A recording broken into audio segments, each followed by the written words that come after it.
নমস্কাৰ বন্ধু বান্ধৱীসকল, মই অন্য এটা মিনি ব্লগলৈ আপোনালোকক স্বাগতম জনাইছোঁ। এয়া বা আৰু মই, লগতে বৰ্তা, দেউতা, মা, মোৰ হাজবেণ্ড, বৰমা, আমি সকলোৱে মিলি লেকচাৰ মাৰি আছোঁ। এয়া যে দেখিছে, মায়ে বৰমাক খুব জোকাই আছে নতুন বোৱাৰী পাব বুলি। আমাৰ বৰমাজনী কিন্তু বৰ লাজকুৰীয়া দেই। দেউতা আৰু বৰ্তায়ো মাৰ কথা শুনি হাঁহি আছে। এয়া জিংকুদা মানে দৰাই সখীয়া ধৰিছে, লগতে জিংকুদাক নোৱাবলৈ সকলোবোৰ ৰেডি হৈছে।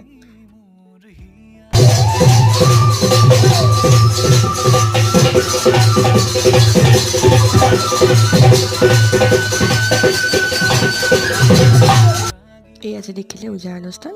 বৰ্তা এজন নিজে ঢুলীয়াভাৱে পুতেকৰ বিয়াত ওজাৰ অনুষ্ঠান নকৰাকৈ থাকিবই নোৱাৰিলে। জিংকুদাক সজাই পৰাই আমি কইনা আনিবলৈ গৈ আছোঁ। জিংকুদা আৰু জিংকুদাৰ বৌ বিবাহৰ অলৰেডি শুভকামনাত আছিলোঁ। এয়া আমি কইনা আনিবলৈ গৈ আছোঁ দেই গাইজ, বাই।